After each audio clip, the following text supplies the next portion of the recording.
Якутск. Минус 46 сегодня на улице. Густой туман. Советы для тех, кто ездит в такие морозы на машине. Машина стоит в простое.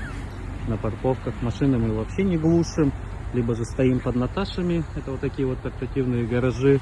Либо же кто без Наташи, машины стоят заведенные. Лайфхаки. Кто оставляет машину?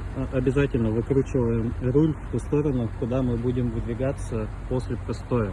Чтобы у нас и руль год работал, грелся, жидкость не замерзала. И сразу на холодную не поворачивали руль, чтобы не выдавило сальники рулевой. Когда мы начинаем движение, буквально минут 5, руль не крутим больше 15-20 градусов. Иначе чревато тем, что будет давить сальники. Намор на машины. Это обязательно мы клеим второе лобовое.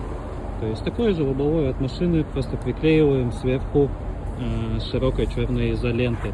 Под капотом у нас обязательно это так называемая одеялка для двигателя, либо же войлок.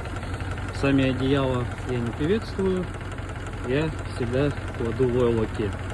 По радиаторам обязательно заклеивается решетка специально нанотехнологичным картоном, изобретенным в Якутии.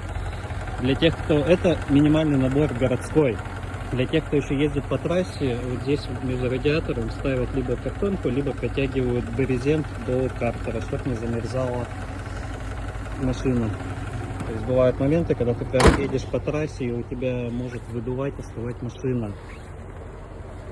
Обязательно хорошие жидкости заливаем в машине. Это обязательно тормозная жидкость, либо хорошая качественная, которая выдерживает сильные морозы, либо же добавляем спирт.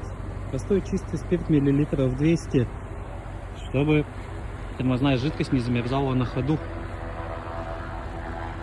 Удачи на дорогах!